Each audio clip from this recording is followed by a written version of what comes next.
Ce matin, rédemption, dernière partie. Et je veux vous ramener encore une dernière fois à notre beau tableau qui résume la série et qui nous montre aussi depuis le début où est-ce qu'on s'en va avec ça.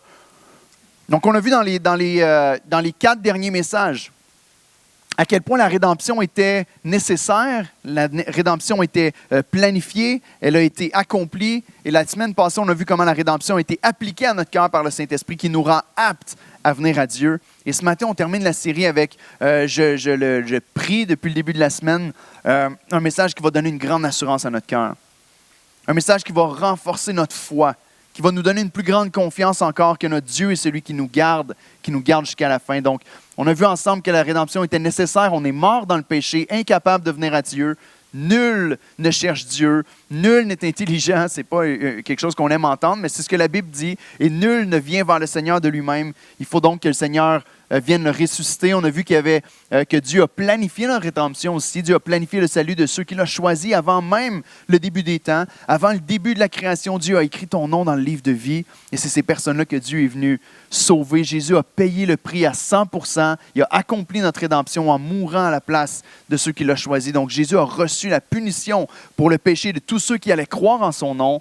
Et la semaine passée, on a vu que le moment où ça devient réel pour nous, c'est le moment où l'Esprit vient nous réveiller, vient nous ouvrir les yeux. On a vu ensemble, à travers 2 Corinthiens 4, à travers plusieurs passages, comment l'Esprit vient enlever ce voile qui est sur notre face, qui nous empêche de voir briller la splendeur de la gloire de l'Évangile de Dieu sur la face de Christ. Et lorsque l'Esprit enlève ce voile, maintenant on est rendu capable de voir la bonté du Seigneur, de voir sa gloire. On a vu ensemble qu'on a besoin d'une chirurgie. Il a arraché de notre poitrine le cœur de pierre pour nous donner un cœur de chair qui aime le Seigneur. Et c'est par l'œuvre de l'Esprit en nous qu'on peut s'approcher de Dieu, qu'on est apte à venir à lui et qu'on peut aimer même sa parole. Et aujourd'hui, on va voir ensemble que Dieu nous assure qu'il va terminer l'œuvre qu'il a commencée en nous et que nous avons commencé en lui. Et comme j'ai dit la semaine passée, ça va faire un petit peu plus de sens lorsqu'on va terminer le message de ce matin. Donc Dieu est le Dieu qui nous rachète. Ce qu'on a vu depuis le début, c'est que Dieu est celui qui fait cette œuvre extraordinaire de venir sauver ses enfants sur la terre, qui ne nous laisse pas perdus dans notre péché, mais que c'est lui qui prend l'initiative, c'est lui qui vient mourir à notre place, c'est lui qui vient nous racheter, nous réveiller, puis même nous garder avec lui jusqu'à la fin du monde. Et ici, la question à se poser est, si Dieu a écrit notre nom depuis avant la création du monde dans le livre de vie, si Dieu est le Dieu qui a planifié notre salut, si Dieu est le Dieu qui a accompli, si Christ est venu mourir sur la croix et qui a vraiment payé pour tous nos péchés, et que l'Esprit vient vraiment nous donner une nouvelle vie, nous régénérer, comme on l'a vu la semaine passée. Si l'Esprit de Dieu nous fait naître de nouveau, est-ce qu'on peut vraiment croire que Dieu va s'arrêter là? Puis que Dieu va dire, maintenant j'ai fait ma partie de l'œuvre, c'est à votre tour de jouer. Puis bonne chance pour demeurer dans les voies du Seigneur jusqu'à la fin. Est-ce que Dieu a accompli une œuvre parfaite lorsqu'il a écrit notre nom dans le livre de vie? Est-ce que Dieu a accompli une œuvre parfaite lorsque Jésus est mort sur la croix, qui a totalement payé pour tous nos péchés, qu'on n'aura jamais à payer ou à subir la punition de nos péchés? Et est-ce que l'Esprit a accompli une œuvre parfaite en nous régénérant et qu'il n'achèverait pas l'œuvre qui a commencé en nous? Ma question pour vous autres ce matin, et c'est une question qui résonne. J'ai été pasteur jeunesse pendant longtemps, dans le ministère pastoral, comme je le fais en ce moment, c'est la même question qui revient tellement souvent. Comment je peux être certain que je vais être sauvé? Ou je vous pose la question ce matin. Qui ici est 100% convaincu qu'il va être dans la vie éternelle avec Dieu? Est-ce qu'il y en a qui le sont? Est-ce que vous êtes convaincus? On a quelques mains levées, c'est bien. On a 3 personnes, 4, 5, 6, un petit peu plus. Quelques personnes qui sont convaincues que vous allez être dans la présence de Dieu pour la vie éternelle. Mais c'est bien, parce que c'est à ça que ça sert le message. Le message va servir à rassurer le cœur de plusieurs personnes ici. Peut-être qu'ils pensent que, bon, je ne suis pas certain, qu'est-ce qui m'assure? Est-ce que je vais demeurer sur la bonne voie jusqu'à la fin des temps ou je vais être arraché de la main de Dieu à un certain moment? Aujourd'hui, l'idée principale est très simple. J'ai l'assurance que Dieu va amener à l'accomplissement l'œuvre qu'il a commencée en moi. Pourquoi? Parce que c'est ce que la Bible enseigne et c'est ce qu'on va voir ensemble aujourd'hui. Mais avant d'entrer encore une fois dans un sujet comme celui-là, on a besoin de demander au Seigneur de venir éclairer notre intelligence et de nous parler. Donc, je vous invite à courber la tête encore une fois pour prier avec moi.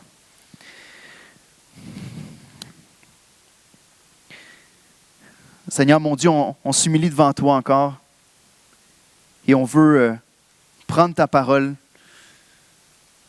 et recevoir ton enseignement. Mon Dieu, ce qu'on veut faire, ce n'est pas juste d'avoir des bons grands raisonnements philosophiques ou des grandes pensées ensemble, mais juste essayer de trouver ce qui fait le plus de sens. Mais ce qu'on veut, c'est trouver ce qui est le plus près de ta parole.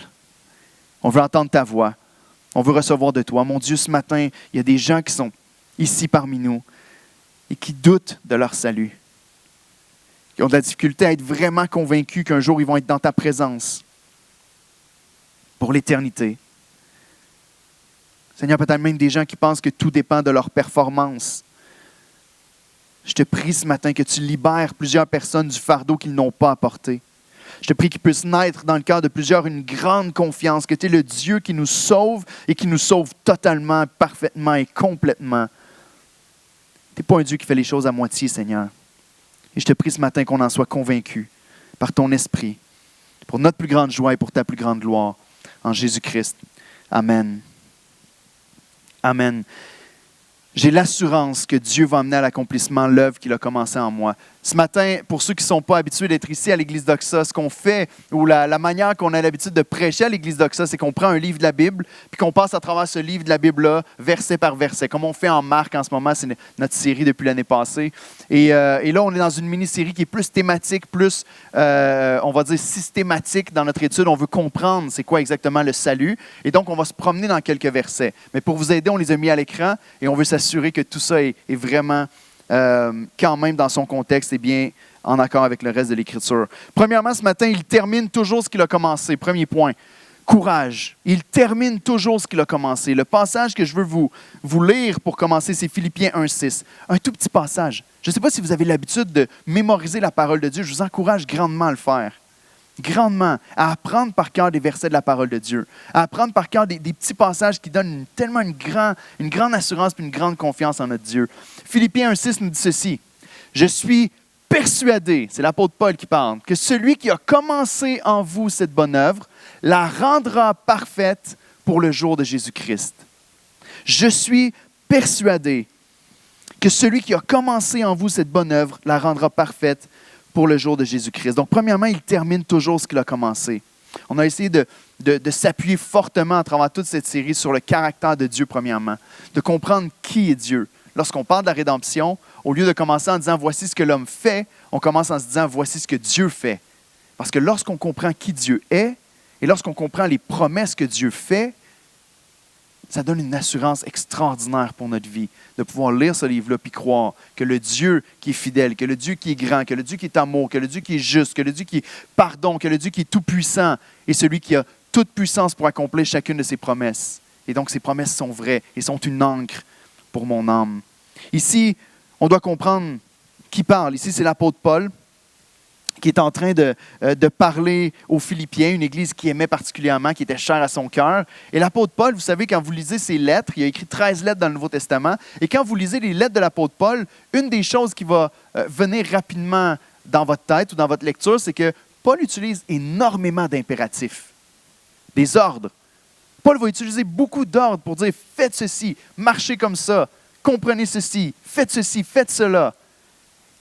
Et on doit comprendre que Paul est celui qui dit aux hommes, vous avez quelque chose à faire. Vous devez mettre en pratique les choses qui vous sont enseignées. Mais c'est le même Paul ici qui est en train de dire, le verset qui est Philippiens 1,6 que vous avez à l'écran.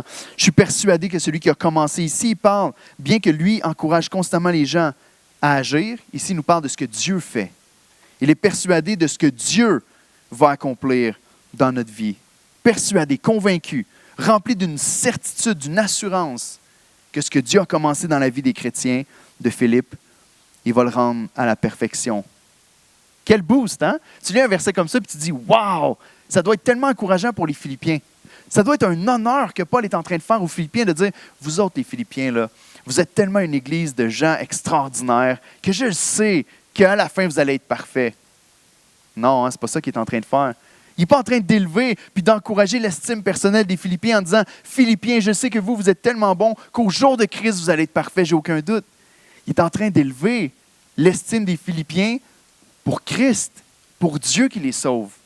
En disant « Ma persuasion puis ma certitude n'est pas ancrée dans votre capacité à performer votre salut. Ma certitude est ancrée dans la capacité de mon Dieu à vous garder jusqu'à la fin Il me dit, je suis persuadé que celui, il parle de Dieu ici, celui qui a commencé en vous cette bonne œuvre, va la rendre parfaite pour le jour de Christ. Là, en lisant un texte comme celui-là, je n'ai pas le choix de m'adresser à mes frères et sœurs. Il n'y en a certainement pas ici, hein? Non, je ne crois pas ce que je viens de dire, il y en a ici, mais qui luttent avec la comparaison. Lorsqu'on marche dans la vie chrétienne, puis qu'on regarde nos frères et sœurs, puis qu'on se dit, « Wow, lui, il n'est tellement pas à la même place que moi. » Moi, je ne lis pas autant la Bible que tel frère ou telle sœur. Moi, je ne suis tellement pas autant sanctifié que tel frère ou telle sœur. Où est-ce qu'on se compare et qu'on ressent une espèce de culpabilité sur notre dos dans toutes les choses qu'on peut faire? Je ne suis tellement pas assez bonne ou tellement pas assez bon. Je ne performe pas assez dans ma vie. On ne l'utilise pas, ce vocabulaire-là, parce que ce serait facile de se reprendre. Mais lorsqu'on a cette mentalité-là de se comparer comme ça, même dans la vie chrétienne, le texte qui est ici, là, il est en train de te confirmer que peu importe où l'autre est rendu, et peu importe où est-ce que toi t'es rendu, il y a un jour où vous êtes rendu à la même place en même temps. Comprenez-vous? Lorsqu'on est en Christ, il nous dit qu'un jour, cette bonne œuvre-là va être rendue parfaite pour le jour de Christ. Le jour où le Christ va revenir pour chercher son Église. Le jour où on va ouvrir nos yeux dans la vie éternelle, que ce soit en mourant à ce moment-ci ou que ce soit au retour de Christ lorsqu'il va arriver sur la terre. Lorsque Christ va nous amener avec lui, il y a un moment où en un instant, lorsqu'on va voir le Seigneur face à face, on va être transformé en la même image parce qu'on va le voir tel qu'il est. 1 Jean 3, lisez ça, 1 à 3. On va le voir tel qu'il est, on va être rendu semblable à lui. Et ça, c'est une promesse qu'on a tous. Donc, peu importe la comparaison que tu peux avoir avec l'autre, l'autre peut peut-être courir plus vite en ce moment, l'autre peut peut-être avoir appris plus de choses que toi en ce moment, mais la réalité, c'est qu'un jour, à la ligne d'arrivée, on va tous être transformés, glorifiés, puis rendus semblables à Christ en un instant. Est-ce que ce n'est pas une joie qui vient dans notre cœur quand on apprend ça? Moi, ça me réjouit. Le fait d'arrêter de regarder où est-ce que l'autre est rendu, un jour, on va tous être égaux dans sa présence. Un jour, on va tous être égaux. On voit qui parle. On voit à qui il parle, de quoi il parle, plutôt. Et ici, on veut se poser la question, mais à qui il parle? Parce qu'il fait une promesse qui est tellement certaine. Il dit qu'il est persuadé, que c'est une certitude dans son cœur. Mais est-ce qu'on peut dire ça à toutes les personnes qu'on va rencontrer dans notre vie? Est-ce qu'on peut parler à chaque individu qu'on rencontre en leur disant « Je suis persuadé que Dieu va te rendre parfait à la fin ». On doit porter attention au texte et dire à qui est-ce qu'il s'adresse exactement? Ben, c'est le premier mot qui est souligné ici. Paul est persuadé que l'œuvre qui va être achevée dans la vie des gens, elle va s'achever seulement dans la vie de ceux en qui il a commencé une bonne œuvre. Je suis persuadé que celui qui a commencé en vous cette bonne œuvre va la rendre parfaite. Paul prêche en disant « Je suis assuré parce que je connais le caractère de mon Dieu. » Et mon Dieu n'est pas comme Pasteur Eric, qui a commencé bouge tes oreilles, ma femme, mais qui a commencé ses rénovations dans sa maison il y a plus de 2 ans et qui ne sont pas terminées encore. J'ai un plafond d'ouvert dans mon sous-sol, puis je n'ai pas de plancher, et ça prend du temps. Mon Dieu n'est pas comme moi. Tout ce que Dieu commence, il l'achève. Dieu voulant, je vais l'achever un jour aussi, hein, mais notre Dieu n'est pas comme ça. Notre Dieu, lorsqu'il commence quelque chose, il l'amène à l'accomplissement. Notre Dieu est celui qui termine chaque chose qu'il a commencé. Donc, la question, c'est de se dire, est-ce que Dieu a commencé une œuvre en toi? La question, c'est pas de dire, est-ce que tu es rendu aussi loin que Charles, qui est tellement spirituel? Est-ce que la question, c'est de dire, est-ce que quand je regarde un autre frère qui est à côté ou une autre sœur, je me compare à elle ou à lui, puis j'ai tellement d'admiration et tellement merveilleuse? La question, c'est, est-ce que Dieu a commencé une bonne œuvre en toi? Parce que la promesse est pour toi. Il ne dit pas, celui qui est presque parfait aujourd'hui va être rendu parfait plus tard. Mais est-ce que Dieu a commencé une œuvre en toi? Parce que si Dieu l'a commencé, Dieu va l'achever. Autrement dit, ne te décourage pas parce que tu luttes avec le péché. Sais-tu quoi? Ceux en qui l'œuvre n'est pas commencée ne luttent pas avec le péché. La Bible nous dit que lorsqu'on n'est pas en Christ, on boit le péché comme de l'eau. Notre gorge est ouverte comme un gouffre, puis on absorbe le péché, puis on vit dans le péché. Donc si tu luttes avec le péché, c'est un bon signe. Tu es dans une guerre. Et si tu es dans une guerre, c'est parce que Dieu t'a donné la nouvelle vie. Ne décourage pas parce que tu as des doutes dans la foi. Encore une fois, celui en qui Dieu n'a pas commencé une œuvre ne doute pas. Il ne croit pas. C'est normal d'avoir des doutes. C'est normal de lutter parfois. Vous savez, ce n'est pas un péché de prier « Seigneur, je crois, viens au secours de mon incrédulité ». C'est une bonne prière à faire. On peut s'approcher de Dieu en disant « Seigneur, aide-moi ». Ne te décourage pas parce que tu te rends compte que tu ne consacres pas assez de temps à la parole de ton Dieu ou à la communion avec Dieu dans la prière. Parce que ça, c'est l'Esprit de Dieu qui vit en toi, qui te convainc que tu devrais chercher Dieu encore plus. Que ta plus grande joie se trouve dans la présence du Seigneur. Ne te condamne pas. Garde pas un fardeau sur ton dos ou un doute dans ton cœur en disant peut-être que je ne suis pas sauvé parce que je ne lis pas assez la Bible. Il y a juste l'Esprit de Dieu qui peut convaincre ton cœur qu'il faut que tu passes plus de temps dans la parole et la prière. C'est un signe que tu appartiens au Seigneur. Les croyants n'ont pas cette espèce de conscience spirituelle. Donc, sois assuré, mon frère ou ma sœur, que si Dieu a commencé en toi son œuvre, il ne va pas arrêter en cours de route. Dieu ne va pas arrêter de te transformer jusqu'à la perfection. Tu peux dormir en paix sur cette promesse-là. C'est sûr et certain. Même la sirène de hockey à côté nous fait entendre son approbation. Laissez-vous pas déconcentrer par ça. Donc, certains se demandent alors, mais Éric, je comprends ce que tu dis. Dieu commence une œuvre en moi puis il va l'amener à la perfection. Mais qu'est-ce qu'on fait avec mes frères et sœurs qui sont venus à l'Église depuis un bout de temps? J'ai l'impression que Dieu avait commencé une œuvre dans leur vie et tout à coup, ils sont partis. Ils ne croient plus en Dieu, ils ont renié la foi, ils ont rejeté la foi. Qu'est-ce que je fais avec ce genre de personnes-là? Écoutez, on s'appuie sur la vérité. Dieu finit ce qui a commencé dans le cœur d'une personne. Maintenant, si une personne quitte l'Église visible, si une personne, pendant un temps, s'éloigne du Seigneur, c'est très possible qu'un chrétien s'éloigne de Dieu pendant un temps et revienne après. Lorsqu'on regarde à la parabole des semences, vous l'avez entendu, beaucoup d'entre vous, lorsqu'on a fait la série sur Marc et qu'on a parlé des semences. Il y a des semences qui peuvent croître, puis on a l'impression que c'est extraordinaire, ils croissent vite, puis ça pousse, puis on a l'impression qu'il y a une œuvre qui est en train de se passer. Mais Jésus dit, tout à coup, la semence va mourir parce qu'elle n'a pas de racines. La semence va être volée par l'ennemi, puis elle ne va pas pousser. Mais la seule semence qui va pousser et qui va demeurer, c'est celle qui tombe dans la bonne terre. Jésus nous donne cet exemple-là, mais son disciple, Jean, que souvent il va aimer se prénommer le disciple que Jésus aimait, qui avait une proximité particulière avec le Seigneur, dans 1 Jean 2, 19, nous dit ceci. Il est encore beaucoup plus direct que Jésus lorsqu'il nous adresse cette réalité-là. Il dit, « Ils sont sortis du milieu de nous, mais ils n'étaient pas des nôtres. Car s'ils eussent été des nôtres, ils seraient demeurés avec nous. Mais cela est arrivé afin qu'il fût manifeste ou clair ou visible ou pour nous que tous ne sont pas des nôtres. » Je sais que ça fait mal de lire un texte comme celui-là, mais il y a juste deux possibilités. Lorsqu'une personne renie la foi et part, soit que cette personne-là est dans une mauvaise phase peut-être, qu'elle a une période de lutte, de doute, et que le Seigneur, si c'est son enfant, va le ramener comme l'enfant prodigue, puis on va célébrer avec le Seigneur. L'autre raison, c'est que ce n'était pas un des nôtres. L'autre raison, c'est qu'il y a beaucoup, surtout dans un pays comme le Canada, où est-ce que mettre sa foi en Jésus n'implique pas grand défi comme dans d'autres pays du monde. Il y a certains endroits dans le monde où si tu déclares ta foi en Jésus-Christ, tu peux mourir. Et donc, tu y penses à deux fois avant de déclarer ta foi. Ici, au Canada, si tu déclares ta foi en Jésus, bon, peut-être qu'il y a des gens qui vont rire de toi à l'école, peut-être que ta famille va te rejeter un petit peu, c'est arrivé dans mon cas. Mais c'est facile de venir à l'Église, de fréquenter un groupe, d'avoir une relation avec des chrétiens sans nécessairement être croyant ou être transformé. Et Jean nous dit qu'il y a juste deux possibilités. Soit cette personne-là va revenir un jour par la grâce de Dieu, ou soit cette personne-là n'était pas des nôtres et s'est rendue manifeste par le fait que cette personne-là quitte. Ce qui est clair pour chacun d'entre nous autres en tant que chrétiens, en tant qu'enfants de Dieu, c'est que notre perspective ou la manière que nous, on doit adresser les gens qui partent, c'est toujours avec l'espoir que cette personne-là va revenir. Nous ne sommes pas appelés, c'est le rôle de Dieu. Dieu sait qui était des nôtres et qui ne l'était pas. Notre rôle à nous, c'est de croire que Dieu peut encore faire une œuvre dans la vie de la personne. Notre rôle à nous, c'est de continuer de prier pour cette personne-là, de continuer de prêcher l'Évangile, de continuer d'annoncer la bonne nouvelle et de demander à la personne de mettre sa foi en Christ et de revenir au Seigneur constamment. C'est ce que Dieu nous appelle, nous, à faire, parce qu'on n'est pas Dieu et qu'on ne connaît pas la fin de cette personne-là. Donc, ne crains pas si tu es en Christ. Peu importe l'endroit où tu es rendu dans ta vie, parce que Christ va terminer l'œuvre qui a commencé en toi. C'est sûr à 100%. Parce que Dieu est fidèle pour achever son œuvre. Deuxièmement, il n'abandonne jamais ses enfants.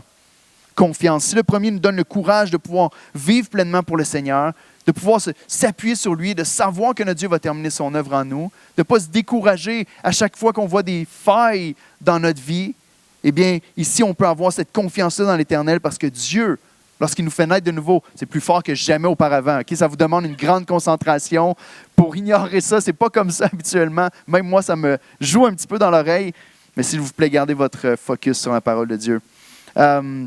Lorsque Dieu nous fait naître de nouveau, il ne fait pas juste nous rendre des meilleures personnes. On en a parlé dans les derniers messages. Il ne fait pas juste nous améliorer. Mais ce que Dieu fait, c'est qu'il nous fait naître dans sa famille. Et on devient les enfants de Dieu. On devient fils et filles de Dieu. Et ce qui nous est dit dans Jean 10, lorsque Jésus parle de cette réalité-là, il parle de ces brebis qui lui appartiennent. On l'a vu il y a quelques messages, lorsqu'on a parlé de cette réalité où est-ce que ceux qui ne croyaient pas, c'est parce qu'ils ne sont pas ses brebis, et pas l'inverse. Ce n'est pas parce qu'ils ne sont pas des brebis qu'ils ne croient. C'est pas parce qu'ils ne croient pas qu'ils ne sont pas des brebis, mais c'est parce qu'ils ne sont pas des brebis qu'ils ne croient pas. Autrement dit, c'est ce qu'ils sont qui font en sorte qu'ils ne croient pas. Mais la suite du passage ici est très claire sur le fait que Dieu nous protège et nous garde comme ses enfants. Il nous dit, mes brebis entendent ma voix, je les connais et elles me suivent. Donc, ceux qui ne sont pas de ces brebis rejettent sa voix et ne l'écoutent pas. Ceux qui sont ses brebis entendent sa voix et le suivent. Et regardez ce qui suit. Je leur donne la vie éternelle et elles ne périront jamais. Et personne, là, rendu à ce message-là, vous commencez à comprendre ce que personne veut dire. Hein, on l'a vu presque dans chaque message. Personne ne les ravira de ma main. C'est Jésus qui parle ici. Mon Père qui me les a donnés est plus grand que tous, et personne ne peut les ravir de la main de mon Père. Moi et le Père, nous sommes un. Comprenez-vous ce que Jésus dit ici? Jésus dit, si vous m'appartenez, si vous êtes mes brebis, si vous êtes mes enfants, si vous êtes nés de nouveau dans la famille de Dieu, Jésus nous tient dans sa main. Mais Jésus, c'est qui? C'est celui qui, au début de l'évangile de Jean, on nous dit qu'au commencement, la parole était avec Dieu et la parole était Dieu. Et tout ce qui a été créé par la parole. Jésus-Christ a tout créé. C'est ça sa puissance. Dans Matthieu 28, après que Jésus soit mort à notre place sur la croix pour nos péchés, 3 jours plus tard, il est ressuscité. La Bible nous dit qu'il est monté au ciel et qu'il s'est assis à la droite de Dieu. Et Jésus sur son trône règne. Et lorsque Jésus vient réapparaître à ses disciples sur la montagne, qui vient leur parler, leur donner la grande mission, vous connaissez, hein, lorsqu'il les envoie faire de toutes les nations des disciples, qu'est-ce qu'il dit au verset 16? Il dit, voici, toute puissance m'a été donnée dans les cieux et sur la terre. Et ensuite, il les envoie. Jésus est en train de s'attribuer un titre qui revient à Dieu seul. Qui est appelé le Tout-Puissant dans l'Ancien Testament? C'est Dieu. Dieu est le seul qui peut être appelé El Shaddai, le Tout-Puissant. Dieu est le Tout-Puissant. Et Jésus dit, je suis le Tout-Puissant et je vous garde dans ma main et personne ne peut vous enlever de ma main. Mais ici, dans l'Évangile de Jean, ce n'est pas tout le monde qui a compris encore que Jésus était Dieu. Donc Jésus va rajouter une couche encore par-dessus pour dire, non seulement je vous tiens dans ma main, moi qui est tout-puissant, moi qui calme la tempête, qui marche sur les eaux, qui ressuscite les morts, qui guérit les malades, mais en plus de ça, il va dire, mon Père qui me les a donnés est plus grand que tous et personne ne peut les ravir de la main de mon Père. Moi et le Père, nous sommes un. Ici, c'est un blasphème. C'est la raison pour laquelle on a voulu crucifier Jésus parce qu'il se faisait égal de Dieu. Mais c'est comme si, là, je n'ai pas mes 2 mains de libre, mais Jésus est en train de dire, je vous garde dans ma main et je suis tout puissant. Personne ne peut vous enlever de ma main. Et en plus de ça, les mains de mon Père sont comme, d'une manière figurée, par-dessus ses mains pour dire, personne ne peut vous enlever des mains de mon Père. Lorsque tu appartiens au Seigneur, il te tient. Des fois, tu peux avoir peur de dire, mais j'ai peur parce que je connais mon propre cœur. Et je sais que si ça dépend juste de moi, je suis cuit. Je ne sais pas pour vous, moi en tout cas, je suis convaincu de cette réalité-là. Si ça dépend juste de moi, de ma performance, de ma capacité à marcher dans les voies du Seigneur, je suis faite. Mais quelle grâce, quelle confiance de savoir que je suis dans la main de Dieu, dans la main dans laquelle personne ne peut me ravir. Elles périront jamais. À quel moment est-ce exactement, comme on le voit ici, où est-ce qu'on reçoit la vie éternelle? La vie éternelle, c'est de le connaître. Il va nous le dire dans Jean 17,3. La vie éternelle, on la reçoit lorsqu'on naît de nouveau. On reçoit une nouvelle vie. On naît de nouveau dans la nouvelle vie en Christ. Et cette nouvelle vie-là, et cette vie qu'on va vivre pour le reste de l'éternité. Donc, pour les croyants, on croit que lorsque nos yeux se ferment dans la mort, instantanément, ils s'ouvrent dans l'éternité, puis on est avec le Seigneur. Et c'est une grâce extraordinaire. Et lorsque Dieu nous donne la vie éternelle, lorsqu'on est de nouveau, on sait que cette vie-là ne périra jamais. Mais Jésus connaît bien le cœur des hommes, puis il peut tout de suite entendre l'objection. Il peut tout de suite entendre les gens qui vont s'y opposer rapidement, en disant, non, mais attends, on comprend que personne ne peut les enlever de ta main, mais peut-être qu'on peut se faire ravir par une fausse doctrine quand même.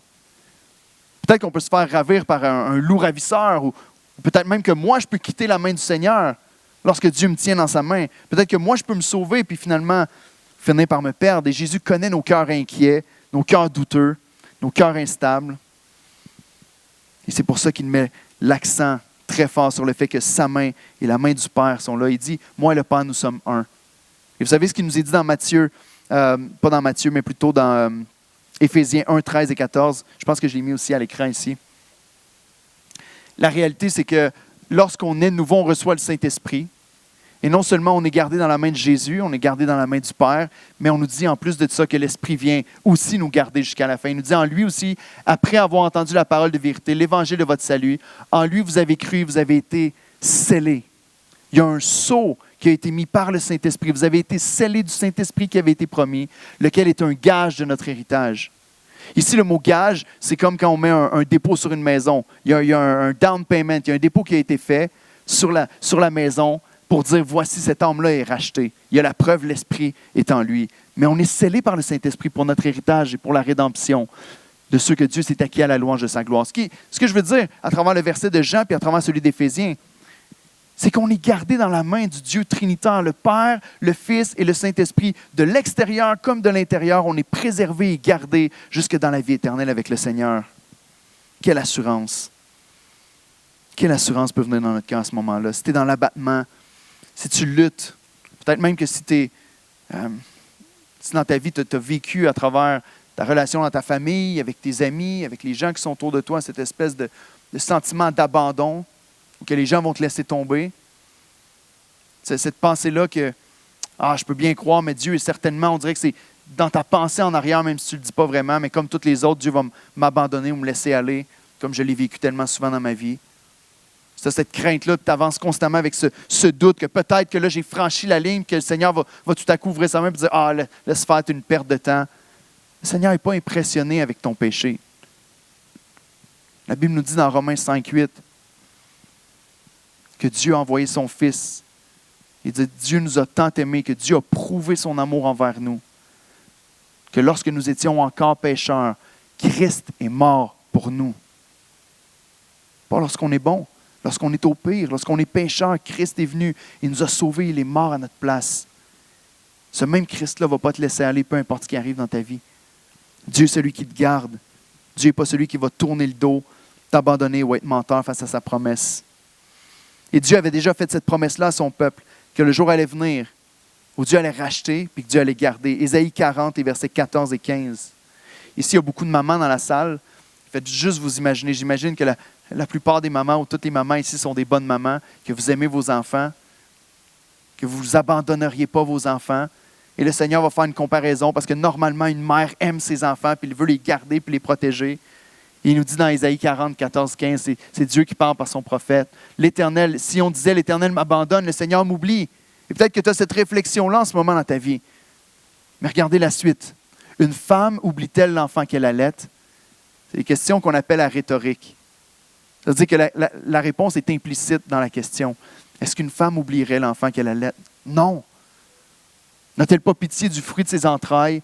Puis il nous dit, même si cette mère-là oubliait ses enfants, moi, je ne t'oublierai pas. Même si une mère oubliait ses enfants, moi, je ne t'oublierai pas. Est-ce que tu peux prendre cette assurance-là dans ton cœur ce matin, de savoir que Dieu est celui qui ne va jamais t'abandonner? Peu importe les gens qui sont autour de toi, peu importe ce que tu as vécu dans ta vie, viens à lui aujourd'hui. Si tu ne connais pas Dieu comme étant ce Dieu-là qui te prend dans ses bras et qui te garde jusqu'à la fin, viens à lui, mets ta confiance en l'Éternel. Dieu est celui qui va te garder jusqu'au bout. Dieu ne va jamais te laisser te perdre. Lorsque Dieu sauve, Dieu garde, Dieu prend soin. Peut-être le passage le plus connu sur cette réalité-là se trouve dans Romains 8, les versets 30 à 39. Et je peux vous le lire aujourd'hui, et ensuite on va passer au dernier point. Romains 8, les versets 30 à 39. Sont un des passages, c'est probablement un des passages que je me rappelle le plus souvent dans ma vie. Lorsque moi-même, je lutte avec cette pensée-là. Lorsque moi-même, j'ai de la misère à croire que le Seigneur veut encore me garder, peu importe dans l'appel ou dans la vie chrétienne ou dans la vie dans laquelle il m'a appelé à vivre. Lorsque moi-même, j'ai des doutes sur ma foi, je peux retourner dans ce passage-là et continuer à voir la fidélité et la grâce de mon Dieu. Romains 8, les versets 30 à 39 dit « Et ceux qu'il a prédestinés les a aussi appelés. » On l'a vu ensemble l'autre semaine. « Et ceux qu'il a appelés les a aussi justifiés. Et ceux qui les a justifiés, il les a aussi glorifiés. » Il va le faire sans aucun doute. Il continue en disant « Que dirons-nous donc à l'égard de ces choses? Si Dieu est pour nous, qui sera contre nous? Lui qui n'a point épargné son propre Fils, mais qui l'a livré pour nous tous, comment ne nous donnera-t-il pas aussi toutes choses avec lui? Qui accusera les élus de Dieu? C'est Dieu qui justifie. Qui les condamnera? Christ est mort, bien plus, il est ressuscité, il est à la droite de Dieu et il intercède pour nous. » Regardez le verset 35. « Qui nous séparera de l'amour de Christ? » Qui? Ici, Paul va nous donner une liste. S'il avait pu écrire pour l'éternité, il l'aurait fait. Mais il fallait qu'il termine sa lettre à un moment. Mais tout ce qu'il va citer veut dire rien, rien, rien, rien, rien. Verset 35, « Qui nous séparera de l'amour de Christ? Serait-ce la tribulation ou l'angoisse? Serait-ce la persécution? Ou la faim? Ou la nudité? Ou le péril? Ou l'épée? Selon qu'il est écrit, c'est à cause de toi qu'on nous met à mort tout le jour, qu'on nous regarde comme des brebis destinées à la boucherie. Mais dans toutes ces choses, nous sommes plus que vainqueurs par celui qui nous a aimés. Car j'ai l'assurance, encore une fois, que ni la mort, ni la vie, ni les anges, ni les dominations, ni les choses présentes, ni les choses à venir, ni les puissances, ni la hauteur, ni la profondeur, ni aucune créature ne pourra nous séparer de l'amour de Dieu manifesté en Jésus-Christ notre Seigneur. » Est-ce que ce n'est pas clair? Qu'est-ce que ça nous prend de plus? S'il aurait pu continuer à énumérer comme ça, il l'aurait fait. Mais regardez un des passages qui est tellement clé ici. Il nous dit « Nous sommes plus que vainqueurs ». Donc, si on prend encore Philippiens comme tantôt, celui qui a commencé en vous, cette bonne œuvre va la rendre parfaite pour le jour de Christ, vous pouvez être certain, pas sur la base de votre performance, on est plus que vainqueurs parce que quelqu'un d'autre a vaincu à notre place. On est plus que vainqueurs parce que Christ a accompli la vie parfaite qu'on était incapable de vivre pour que nous, on puisse entrer dans cette perfection à la fin des temps. Ce n'est pas sur la base de ce que je suis capable de faire. Il faut tellement que ce soit clair, frères et sœurs. On termine cette série-là aujourd'hui. Et le but de la série, du début à la fin, c'est ça. C'est que ça rentre dans notre cœur puis dans notre tête de comprendre que Christ a vraiment tout accompli pour nous. On ne veut pas être une église de pharisiens. On ne veut pas être une église de légalistes où est-ce qu'on met un poids sur les gens en disant « Performez, performez, performez, performez, performez, sinon vous n'entrerez pas dans le royaume des dieux. » Des cieux plutôt. Il y a un Dieu. C'est ça la réalité. C'est que vous devez vous appuyer pleinement sur le Christ. Lorsqu'on va se présenter au ciel, ça va être notre seule réponse. Pourquoi je peux être ici? Parce que Christ est mort à ma place. Puis tu as l'assurance ici-bas que rien ne va te séparer de son amour, de sa grâce. Parce qu'on est plus que vainqueurs et que la victoire est déjà gagnée pour nous. On termine avec le dernier point, justement qui répond à cette question. Lorsqu'on réalise ça, on se dit, bon, ben Eric, ça y est. Si ce que tu dis est vrai, ben dans le fond, il ne nous reste plus rien à faire. Si ce que tu dis est vrai, que Dieu a performé cette action-là en notre faveur, que Dieu, de toute façon, va nous rendre parfaits à la fin, ben on devrait juste s'asseoir, comme on dit en québécois, sur nos lauriers, puis laisser le temps aller. Mais la Bible ne nous enseigne pas ça non plus. La Bible nous encourage constamment à travailler à notre salut. Et c'est le dernier passage principal que je vous donne ici. Troisièmement, il te préserve par ta persévérance. Continue. Prends courage, mets ta confiance, mais continue à marcher dans les voies de Dieu et à vivre selon sa parole. Dans sa sagesse, dans sa grâce divine, Dieu a déterminé qu'il allait nous garder jusqu'à la fin par ce qu'on appelle des moyens de grâce. Donc, ce qu'on fait ce matin en se réunissant ensemble, en recevant la parole de Dieu ensemble, en louant Dieu ensemble, en s'exhortant les uns les autres dans notre communion fraternelle ensemble, on est en train d'employer ce qu'on appelle des moyens de grâce. Des moyens par lesquels Dieu nous communique sa grâce et nous garde jusqu'à la fin dans ses voies. Un passage qui est parfois mal compris se trouve dans Philippiens encore une fois. Ici, on nous dit dans le message que ça ne doit pas nous amener à abandonner notre responsabilité. Le fait de croire que Dieu fait cette œuvre-là dans notre cœur ne doit pas nous amener à laisser de côté l'œuvre. C'est faux. C'est une fausse croyance. Ce n'est pas parce que ça ne dépend pas de moi que ça veut dire que je ne fais rien.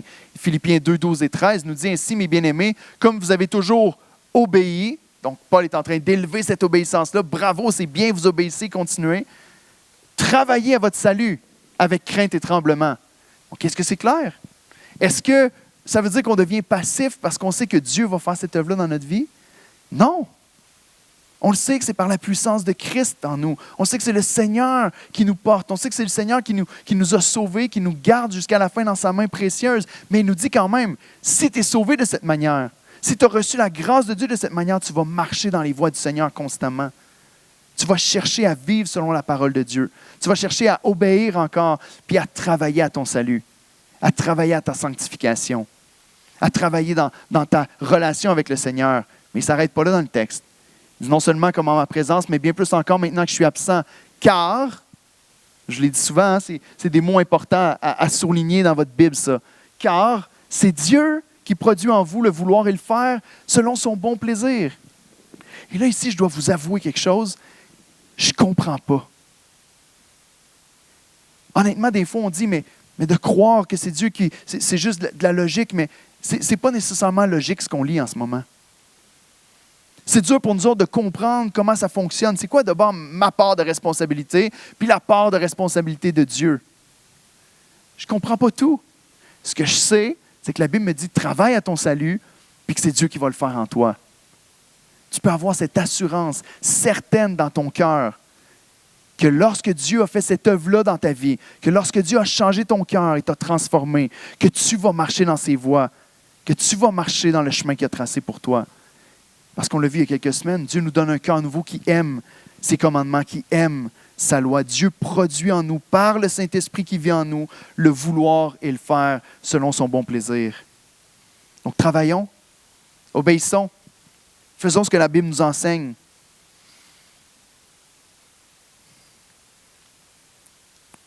Au bout du compte, c'est clair, selon ce que Christ a accompli pour nous, que le prix ultime va nous appartenir, qu'on est plus que vainqueurs. C'est clair qu'on va être sauvés, qu'on va être dans la vie éternelle. C'est clair qu'on est appelé à mettre en pratique puis que c'est Dieu qui le fait en nous. Ce qui veut dire qu'on ne peut jamais s'élever puis prendre la gloire pour la vie spirituelle qu'on vit. Vous savez, une des choses les plus tristes qui arrivent, c'est lorsque des gens comprennent des doctrines de la Bible et tout à coup commencent à s'enfler la tête puis à s'élever au-dessus des autres. Puis à penser que parce qu'on a compris certaines choses, bien, on peut se penser meilleur que les autres. Si je comprends bien ce que le texte me dit, c'est que c'est Dieu qui l'a fait en moi. Si c'est Dieu qui le fait en moi, comment est-ce que je pourrais m'enorgueillir sur ces vérités-là? C'est Dieu qui le fait. Donc avance avec foi en mettant ta confiance dans le Seigneur, que c'est lui qui va le faire. Donc on se donne à 100%. On ne veut pas être assis et attendre que les choses se fassent tout seul. Il y a 2 derniers passages, 2 Pierre 1, 10 et 11, qui nous parlent de la même réalité. Lorsque Pierre nous enseigne aussi à mettre en branle, à mettre en pratique notre salut. C'est pourquoi, frères, appliquez-vous d'autant plus à affermir votre vocation et votre élection. Car en faisant cela, vous ne broncherez jamais. C'est ainsi, en effet, que l'entrée dans le royaume éternel de notre Seigneur et Sauveur Jésus-Christ vous sera pleinement accordée. Une des manières de mal le comprendre, c'est de dire, si je fais les bonnes choses, je vais avoir accès à la vie éternelle. Mais ce qu'il nous dit ici, c'est que lorsqu'on s'applique à affermir notre vocation, c'est qu'on a déjà reçu cette vocation, on a déjà reçu cette élection et on est appelé à le mettre en pratique, ce que nous sommes déjà. C'est la même chose quand vous dites, mais j'ai de la misère encore avec le péché. Une des réalités à se rappeler dans notre tête, c'est que c'est pas de dire il faut juste que j'essaie d'être une autre personne. Tu es une autre personne. Puis tu dois te rappeler que ce n'est pas toi cette vie-là. Tu es un enfant de Dieu et ces choses-là ne t'appartiennent plus. Un dernier passage, c'est 1 Thessaloniciens 5, 23 et 24. On va terminer avec cela. Qui nous parle encore de cette œuvre-là, où est-ce que Dieu va nous sanctifier, nous garder, nous transformer jusqu'à la fin. Il nous dit que le Dieu de paix, encore une fois, qui fait l'action ici est très important, que le Dieu de paix vous sanctifie lui-même tout entier et que tout votre être, l'esprit, l'âme et le corps soient conservés irrépréhensibles lors de l'avènement de notre Seigneur Jésus-Christ. Celui qui vous a appelé est fidèle et c'est lui qui le fera. Celui qui vous a appelé est fidèle et c'est lui qui le fera. Frères et sœurs, est-ce qu'on peut mettre notre confiance dans le Seigneur de cette manière-là? Pendant que les musiciens s'approchent, je vous invite à prendre un temps de réflexion et de prière aujourd'hui. Peut-être de se poser la question, de dire, est-ce que vraiment la raison pour laquelle je suis tellement souvent découragé, la raison pour laquelle je suis tellement souvent abattu, puis que je me sens si faible, puis que j'ai tendance à perdre l'espoir ou à me décourager, c'est parce que trop souvent, je mets ma confiance dans moi. Est-ce que trop souvent, je regarde à moi, ma performance? Il y a un frère qui partageait un jour on peut voir ce problème-là dans notre cœur lorsque tu te lèves le matin, lorsque tu prends 2 journées de ta vie très différentes, puis ta réaction face à ces journées-là. Lorsque tu te lèves le matin, je pense que j'ai déjà donné l'exemple ici, mais ce n'est pas grave si je radote, c'est pour votre salut, comme dirait l'apôtre. Lorsque tu te lèves le matin et que tout va bien, tu te lèves, puis tu te lèves avec un chant de louange sur ton cœur. Tu sors de ta chambre, et là, tu t'en vas vers la cuisine prendre ton café, tu ouvres ta Bible, tu passes du temps dans la présence de Dieu, tu commences à avoir un temps de prière, tout se passe bien, tu arrives au travail à l'heure, tu parles avec un collègue de travail, tout à coup, il y a une porte qui est ouverte pour l'Évangile, tu parles de Jésus avec un collègue, tu reviens à la maison le soir, la même chose, tu loues le Seigneur dans l'auto tout le long en revenant, tu arrives chez vous, puis tu t'endors en priant. Puis là, tu te dis, quelle belle journée! Combien je ressens la grâce et l'amour de Dieu dans ma vie. Le lendemain, tu te réveilles en retard, ton cadran sonne en retard, tu te lèves, tu es pressé, tu kicks le chat qui te dérange, tu n'as pas le temps de boire ton café, tu arrives au travail quasiment à la dernière minute, tu n'as aucune occasion de partager, même que les gens te critiquent sur ta foi. Tu arrives le soir chez vous, puis tu es en colère, tu es fâché, tu te couches en colère, puis tu termines en disant « je ne sais pas si la grâce de Dieu est vraiment sur ma vie. » Parce que tu n'as pas l'impression vraiment que Dieu est avec toi ou que tu as sa faveur sur toi. Ça peut être un bon signe pour t'indiquer sur ta foi ou sur ta confiance en l'Éternel. Pour les chrétiens, c'est tout le temps une bonne journée. Tu es tout le temps dans la grâce de Dieu. Ça ne veut pas dire que tu n'as pas de problème, comprends-moi. Mais tu te sais à chaque jour dans la main du Seigneur. Et tu sais, ce n'est pas ta performance dans la journée qui va changer quelque chose si le Seigneur te regarde avec faveur ou non. Du tout. Lorsqu'on est en Christ, on est dans sa faveur à partir du premier moment jusqu'à la fin. Et Christ va nous garder par sa grâce et par sa puissance. Prions ensemble.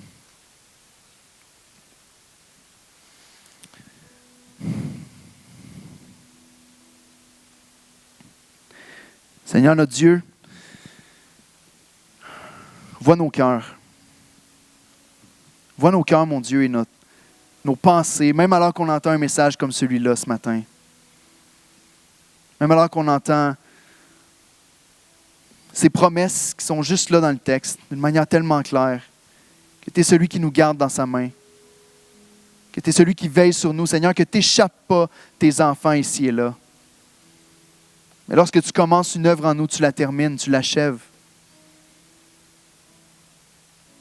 Je te prie, mon Dieu, de venir rassurer le cœur de plusieurs personnes qui doutent de leur salut, qui doutent de si tu les aimes vraiment, qui doutent, Seigneur, selon comment eux agissent dans une journée, à savoir si peut-être ils sont nés de nouveau, puis morts de nouveau, puis nés de nouveau, puis morts de nouveau, puis que finalement, ils vont peut-être finir par être rejetés à la fin.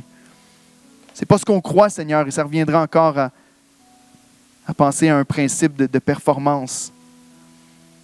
Mon Dieu, ce qu'on croit, c'est que c'est toi qui nous sauves, du début à la fin. On croit qu'on est aimé de toute éternité. On croit qu'on est complètement justifié par l'œuvre de Christ à la croix. On croit qu'il n'y a pas une goutte de sang qui a coulé en vain. On croit que quand l'Esprit nous fait naître de nouveau, Seigneur, il nous fait naître dans cette nouvelle vie où est-ce qu'on cherche à t'aimer, où est-ce qu'on cherche à te connaître plus, où est-ce qu'on cherche à marcher dans tes voies, à appliquer ta parole et à vivre selon ton cœur. On croit, Seigneur, que lorsque ton Esprit nous régénère, qu'on va être gardé dans ta main. Tu vas nous garder de l'extérieur comme de l'intérieur, dans ta main et par ton Esprit qui nous scelle dans notre cœur. Tu nous dis encore dans Galates que l'Esprit a des désirs qui sont contraires à la chair. Ils sont opposés entre eux pour qu'on ne fasse pas ce qu'on voudrait dans la chair, mais qu'on marche selon l'Esprit qui nous a régénérés. Je te prie, Seigneur Dieu, aujourd'hui, agis dans chacun de nos cœurs pour faire de nous des chrétiens qui sont prêts à partager l'Évangile avec les gens du dehors. On n'a pas peur, Seigneur, des conséquences ou de ce que les gens vont faire parce qu'on sait qu'on est gardé dans ta main. Des gens qui vont arrêter de se culpabiliser avec leur performance et le fardeau qu'ils mettent sur leur dos à chaque jour, la culpabilité de ne pas passer assez de temps avec toi, mais qu'on entende la voix de l'Esprit qui nous appelle et qu'on soit rassuré que c'est un signe qu'on t'appartient. Seigneur, fortifie ton Église. Qu'on soit les plus grands adorateurs qui t'élèvent nos chants de toutes nos tripes et de tout notre cœur. Parce qu'on sait qu'on t'appartient et que tu nous gardes jusqu'à temps que nos yeux s'ouvrent dans ta présence pour voir ta gloire pleinement et parfaitement. Merci d'agir dans ton Église éternelle. En Jésus-Christ, on te prie. Rassure-nous et remplis nos cœurs de joie avec ces vérités. Amen.